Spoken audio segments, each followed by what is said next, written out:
अरे मुझे तो मीशो पे पहला ऑर्डर रिसीव हो गया, लेकिन मैं इसे पैक कैसे करूं? अरे ऑर्डर पैक तो कर लिया, लेकिन अब इसको डिस्पैच कैसे करें? कोरियर वाले ऑर्डर लेने आ ही नहीं रहे हैं। तो अब इसका सोल्यूशन क्या है? कब एक ऑर्डर को डिस्पैच करना चाहिए, कैसे प्रॉपर तरीके से उसको प्रोसेस करना चाहिए, कैसे पैक करना चाहिए, इन सारे क्वेश्चंस का आंसर आपको इस पर्टिकुलर वीडियो में मिलने वाला है। बहुत सारे सेलर्स को बेसिक्स ही नहीं पता होते हैं, जिस वजह से उनका काफी लॉस हो जाता है। बट नो फिकर and no fear when mad quick e commerce is here. ये है हमारी ई कॉमर्स सीरीज का नेक्स्ट वीडियो, जहां हम आपको real life pack and dispatch process complete दिखाने वाले हैं। और अगर आपको ये वीडियो हेल्पफुल लगे तो आप ई कॉमर्स वाली हमारी सीरीज के बाकी वीडियोस भी जरूर देखें, क्योंकि वहां हम आपको स्क्रैच से पूरा e commerce step by step सिखा रहे हैं।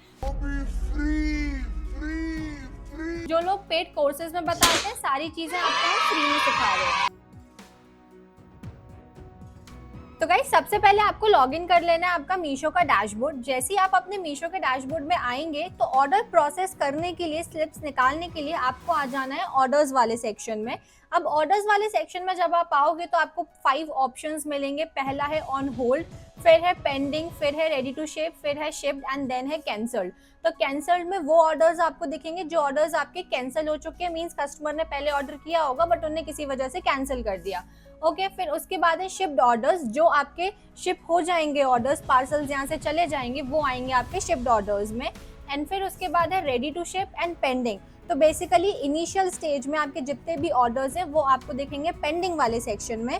और एक बार हम ऑर्डर अपना एक्सेप्ट कर लेंगे, उसके बाद वो ऑर्डर्स हमको दिखने लगेंगे हमारे रेडी टू शिप में। तो ऑर्डर्स एक्सेप्ट करने के लिए हम आ जाते हैं पेंडिंग वाले सेक्शन में। अब एक्सेप्ट करने के लिए आपको जितने भी ऑर्डर्स हैं उनको इकट्ठा सिलेक्ट कर लेना है और यहाँ पे एक्सेप्ट सिलेक्टेड ऑर्डर्स पे क्लिक करना है। एक्सेप्ट ऑर्डर पे हम क्लिक कर लेंगे तो ये थोड़ा सा टाइम लेगा प्रोसेसिंग के लिए, और जैसे ही प्रोसेसिंग कंप्लीट हो जाएगी तो ये जितने भी ऑर्डर्स आपने एक्सेप्ट किए हैं वो पेंडिंग से रेडी टू शिप में प्रोसेस हो जाएंगे। तो गाइस, अभी समझो ऑर्डर एक्सेप्ट करना मतलब ये है कि भाई हमने ऑर्डर एक्सेप्ट कर लिए कि हाँ हम केपेबल हैं इतने ऑर्डर्स निकालने के लिए, बट इट डजंट मीन कि ऑर्डर्स अभी डिलीवरी वालों तक पहुंच जाएंगे कि हाँ भाई इनके ऑर्डर हमें पिकअप करने हैं। ठीक है, तो उसके लिए हमें क्या करना है, रेडी टू शिप में जाके ऑर्डर्स की जो स्लिप है उन्हें प्रिंट करना है। जैसे ही हम स्लिप्स को प्रिंट करेंगे तो भाई डिलीवरी वालों के पास मैसेज चला जाएगा कि हाँ इनके यहाँ से पिकअप्स हैं। ओके, तो अगर आपको बहुत देर तक डैशबोर्ड पे ऐसे प्रोसेसिंग दिख रहा है तो आप एक बार डैशबोर्ड को रिफ्रेश कर लीजिएगा।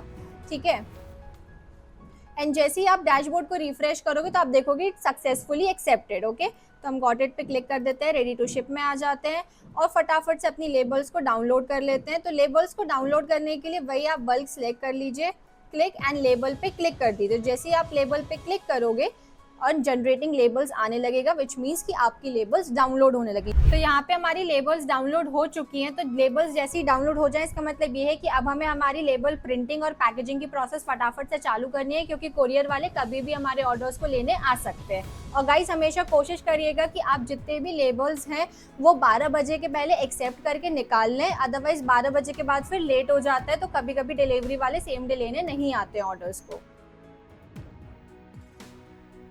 लेबल्स को डाउनलोड करने के बाद नेक्स्ट स्टेप है हमारा लेबल्स को क्रॉप करके प्रिंट करने का। जी हाँ, लेबल्स को आपको बेसिकली क्रॉप करना पड़ता है। जब आप लेबल डाउनलोड करते हो तो ये इतने बड़े साइज में आता है। इसमें जो नीचे का पार्ट है, टेक्स्ट एंड वॉइस वाला पार्ट है, उसको हम क्रॉप आउट कर देते हैं एंड जो ऊपर का मेन पार्ट है सिर्फ उसी को हम प्रिंट करते हैं। अब लेबल्स को क्रॉप करने के लिए आप गूगल पे जाके कोई भी पीडीएफ क्रॉपर का यूज कर सकते हो। मैं पर्सनली लेबली को यूज करती हूँ क्योंकि मैंने मल्टीपल यूज किए हुए हैं और मुझे सबसे ज्यादा इजी टू यूज लगता है, और इसमें आपको और भी बहुत सारे ऑप्शंस मिल जाते हैं। तो आपको बस चूज फाइल पे क्लिक करना है, अपनी पीडीएफ को सिलेक्ट करना है। पीडीएफ को सिलेक्ट करने के बाद ये ऑटोमेटिकली प्रोसेसिंग करने लगेगा एंड जैसे ये प्रोसेसिंग कंप्लीट होगी आप डाउनलोड बटन पे क्लिक करोगे और आपकी जो पीडीएफ है वो डाउनलोड हो जाएगी। और ऑटोमेटिकली, ये कुछ नहीं, आपको यहाँ पे कुछ सिलेक्ट नहीं करना है, कुछ नहीं करना है, ये ऑटोमेटिकली आपको क्रॉप करके आपकी फाइल को दे देता है। तो क्रॉप होने के बाद आपकी जो स्लिप्स हैं वो कुछ इस टाइप से दिखेंगी। एक बार वो क्रॉप हो जाए फिर उसके बाद प्रिंट बटन पे आप क्लिक करके लेबल्स को प्रिंट कर सकते हो। प्रिंट करने के लिए हमने यहाँ प्रिंट बटन पे क्लिक कर लिया है। जैसे ही आप प्रिंट पे क्लिक करेंगे तो ये आपके पास सेटिंग्स खुल के आ जाएंगी। हमारे पास TSC का प्रिंटर है, ये प्रिंटर मैं डिस्क्रिप्शन में भी लिंक कर दूंगी अगर आपको चेक करना हो तो। अगर आपके पास भी टीएससी का प्रिंटर है या आप टीएससी का प्रिंटर खरीदते हैं तो ये सेटिंग्स लेबल प्रिंट करने के लिए एकदम परफेक्ट है। अगर आपके पास कोई दूसरा प्रिंटर है तो फिर उसकी कोई दूसरी सेटिंग्स होंगी, ज़रूरी नहीं है कि यही सेटिंग्स हो, तो आप अपने प्रिंटर के अकॉर्डिंग अपनी सेटिंग्स कर लीजिएगा और उसके बाद हमें प्रिंट बटन पे क्लिक कर लेना है। जैसे ही हम प्रिंट बटन पे क्लिक करेंगे और यहाँ पे हमारी लेबल्स प्रिंट होना स्टार्ट हो गई। और अगर आप कोई ऐसे पर्सन हो जिसके पास प्रिंटर नहीं है तो आप अपनी लेबल्स को क्रॉप करने के बाद कोई भी नियर बाय प्रिंटर शॉप में दे सकते हो और वो आपको लेबल्स को प्रिंट करके दे देंगे। जैसी सारी लेबल्स प्रिंट हो गई मैंने फटाफट से टीम को दी ताकि टाइम से पैकिंग खत्म हो सके। लेबल्स प्रिंट होने के बाद हमें उन्हें delivery partner and SKU ID मतलब अपने प्रोडक्ट वाइज अलग भी करना होता है। एक तरीका तो है कि आप इन्हीं की तरह बैठकर एक एक लेबल्स छांटो, लेकिन ऐसा करने में बहुत समय और एनर्जी लग जाता है। लेकिन थैंक गॉड हमारी ये हालत नहीं है क्योंकि AI का ज़माना है और हम उसका भरपूर यूज़ करना जानते हैं। जब मैं लेबल्स क्रॉप कर रही थी, अगर आपने नोटिस किया होगा, मैं जिस सॉफ्टवेयर का यूज़ कर रही थी क्रॉप करने के लिए उसमें बहुत सारे सॉर्टिंग के फिल्टर्स थे, जैसे sort by SKU, sort by delivery partners. तो जब मैं लेबल्स को क्रॉप करती हूँ उसी टाइम पे सॉर्टिंग का फिल्टर लगा लेती हूँ, तो जो हमारी लेबल्स क्रॉप होकर PDF डाउनलोड होती है वो ऑटोमेटिकली सॉर्टेड डाउनलोड होती है डिलीवरी पार्टनर और SKU ID वाइज। तो हमारा आगे का पूरा जो टाइम और एनर्जी है वो बच जाता है और ऑर्डर्स जल्दी पैक हो जाते हैं। अब आप में से बहुत लोगों को ये डाउट होगा कि हमें पार्सल को आखिर अलग करना ही क्यों होता है कोरियर पार्टनर वाइज। तब देखो, समझो कि मीशो में सिर्फ एक कोरियर वाले नहीं हैं, मीशो के अलग अलग कोरियर पार्टनर्स हैं, तो हमें उनके अलग अलग पार्सल्स छांट के रखने होते हैं, वो अपने पार्सल्स अलग अलग लेके जाते हैं। अब अगर आप मैनुअली पार्सल्स को छांट रहे हो तो फिर आप देखो यहाँ पे जो आपकी स्लिप है, यहाँ पे आपको डिलीवरी पार्टनर का यहाँ पे पता चल जाएगा कौन सा डिलीवरी पार्टनर है। यहाँ पे आपको कस्टमर का एड्रेस दिखता है, यहाँ पे आपको आपका एड्रेस दिखता है, यहाँ पे आपको दिखती है आपकी SKU ID। बेसिकली इससे आप पता कर सकते हो कि आपका कौन सा प्रोडक्ट है जो आपको पैक करना है। फिर यहाँ से आपको साइज़ पता चल जाएगा, क्वांटिटी पता चल जाएगी, कलर पता चल जाएगा और आपका ऑर्डर नंबर पता चल जाएगा। और यहाँ पे रहता है AWB नंबर, जिससे आप अपने पार्सल को फ्यूचर में जाके ट्रैक कर सकते हो, या इन केस अगर आपका पार्सल मिसिंग हो जाता है तो इस नंबर के थ्रू आप उसको ट्रैक कर सकते हो। बहुत से सेलर्स ज्यादा प्रॉफिट मार्जिन बचाने के चक्कर में पैकेजिंग पे ध्यान ही नहीं देते कि यार क्या ही फर्क पड़ता है, जो कि उनकी सबसे बड़ी गलती होती है, क्योंकि बाद में फिर ऑर्डर या तो रिटर्न आता है या टूटा हुआ निकलता है। रिटर्न्स और बैड रिव्यूज का सबसे बड़ा रीजन होता है पैकेजिंग अच्छी ना करके भेजना, क्योंकि जाते टाइम ट्रांजिट में ऑर्डर्स अक्सर हमारे डैमेज हो जाते हैं। इसलिए भाई मैं हमेशा बोलती हूँ कि पैकेजिंग A1 होनी चाहिए, क्योंकि कोरियर वाले तो लिटरली पैकेजेस को पटकते हुए लेके जाते हैं। इसके अलावा नॉर्मल पैकेट में भेजने से कस्टमर वैल्यू कम होती है, कस्टमर को लोकल दुकान वाली फीलिंग आती है। इसलिए गाइस आपको पैकेजिंग में कभी भी कंजूसी नहीं करनी है। पैकेजिंग हमेशा मल्टीपल लेयर्स में होती है, डिपेंडिंग कि आप क्या प्रोडक्ट सेल कर रहे हो। अगर मैं कॉमनली बात करूँ तो टोटल 4 लेयर्स होती है, इसलिए मैं इसको 4 लेयर पैकेजिंग रूल बोलती हूँ। जैसे कि जो हमारी फर्स्ट लेयर होती है, फर्स्ट लेयर में हम हमेशा बबल रैप करते हैं, अपने प्रोडक्ट को थोड़ी सी कुशनिंग देते हैं, ठीक है। फिर उसके बाद हम करते हैं टेपिंग की लेयर। बहुत सारे लोग बॉक्स के बाद भी टेपिंग करते हैं, बहुत सारे लोग बबल लगाने के बाद टेपिंग करते हैं। तो फर्स्ट लेयर हो गई हमारी बबल की। सेकेंड लेयर में हम हमारे प्रोडक्ट को टेप से रैप अप करते हैं, ठीक है। फिर उसके बाद बॉक्स में जाता है हमारा प्रोडक्ट। अब बहुत सारे लोग बॉक्स के अंदर डालने के बाद भी टेपिंग करते हैं, अगर आपको नीड नहीं लग रही है तो आप उस पार्ट को स्किप कर सकते हो। फिर उसके बाद हमारा जो बॉक्स है वो जाता है हमारी ब्रांडेड पैकेट्स के अंदर। गाइस अब आप किसी भी प्लेटफॉर्म पे चाहे सेल कर रहे हो, हमेशा ध्यान रखना है कि आपको ब्रांडेड पैकेट्स का ही यूज़ करना है। ब्रांडेड पैकेट्स यूज़ करने से आपके क्या फ़ायदे रहते हैं कि मीशो आपको यहाँ पे स्पेशल फंक्शनैलिटी देता है पार्सल्स को स्कैन करने की।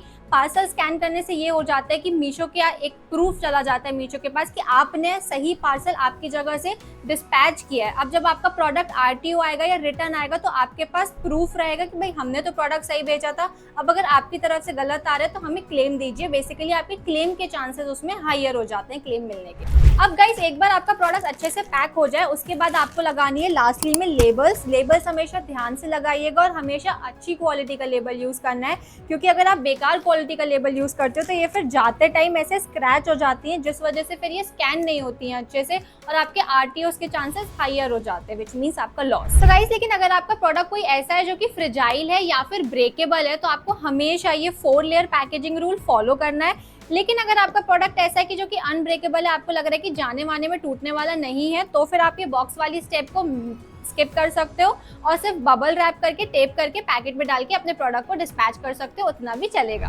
गाइस। और अगर आपको ये पैकेजिंग होलसेल रेट्स पे परचेज करनी हो तो आप लेबली से जाके परचेज कर सकते हो। वहाँ पे सिर्फ लेबल्स क्रॉप नहीं होती, वहाँ पे सामान भी मिलता है, तो आप वहाँ से चेकआउट कर सकते हो।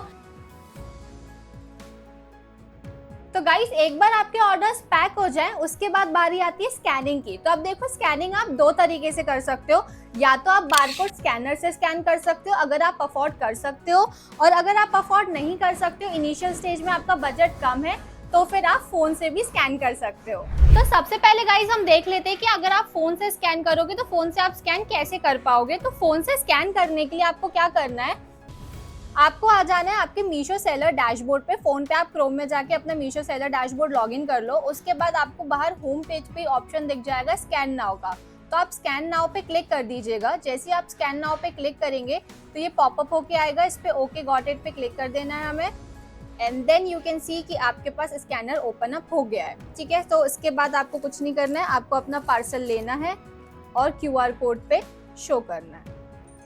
ये स्कैन हो गया, फिर उसके बाद आपको सेकंड क्यूआर कोड स्कैन करना है। गाइस अब हो सकता है कि बहुत से केसेस में तुरंत आपको कैमरे का एक्सेस ना मिले, तो उसका रीजन ये हो सकता है कि आपने सेटिंग्स में जाके कैमरे को परमिशन दे ही ना रखी हो। तो आपको 3 डॉट्स पे जाके सेटिंग्स पे जाना है, उसके बाद आपको जाना है साइड सेटिंग्स पे। साइड सेटिंग पे जैसे ही आप आएंगे तो आपको ऊपर ही कैमरे का ऑप्शन मिलेगा, तो यहाँ आप चेक कर लेना कि आपने अपनी वेबसाइट को एक्सेस कैमरे का दे रखा है कि नहीं दे रखा है। अगर आपने एक्सेस दे रखा होगा तो आपका तुरंत कैमरा खुल जाएगा, नहीं दे रखा होगा तो फिर आप एक्सेस दे दोगे तो कैमरा ओपन अप हो जाएगा। गाइस कभी कभार हो सकता है कि आपका ये वाला क्यूआर कोड स्कैन ना हो रहा हो, तो टेंशन लेने की जरूरत नहीं है। आप इसकी प्लेस पे ये वाला क्यूआर कोड भी स्कैन कर सकते हो, ये दोनों सिमिलर होता है। सिमिलरली कभी कभार होता है कि आप स्लिप से गलती से ये वाला क्यूआर कोड छुपा देते हो या टेप वगैरह लग जाता है, तो फिर आप पीछे वाला क्यूआर कोड भी स्कैन कर सकते हो। ये वाला और ये वाला सेम ही होता है। तो गाइस ये तो बात होगी कि आप फोन से कैसे स्कैन कर सकते हो। अब अगर आपके पास बजट है तो फिर आप बारकोड स्कैनर को परचेज कर सकते हो, क्योंकि इसको यूज करने से प्रोसेस थोड़ी सी आसान हो जाती है और फास्ट स्कैन हो जाते हैं। तो गाइस बारकोड स्कैनर से स्कैन करने के लिए आपको क्या करना होता है कि जब आप बारकोड परचेज करते हो तो इसके साथ एक डोंगल मिलता है, तो वो डोंगल आपको पीसी से कनेक्ट करना होता है और ऑटोमेटिकली फिर आपका बारकोड स्कैनर पीसी से कनेक्ट हो जाता है। तो गाइस क्यूआर कोड स्कैन करने के लिए हमने हमारा पार्सल उठा लिया है। सबसे पहले हम स्कैन करेंगे पहला वाला क्यूआर कोड। जैसे ही स्कैन हो जाएगा तो इसका AWB नंबर यहाँ पे अपडेट हो जाएगा। फिर उसके बाद हम सेकंड वाला स्कैन कर लेंगे, एंड जैसे ही ये स्कैन हो जाएगा तो यहाँ पे सक्सेसफुली स्कैन्ड आपको लिखा आ जाएगा। एक बार आपके सारे पार्सल्स स्कैन हो जाएं, उसके बाद आपको वेट करना है कोरियर वाले भैया लोग के आने का।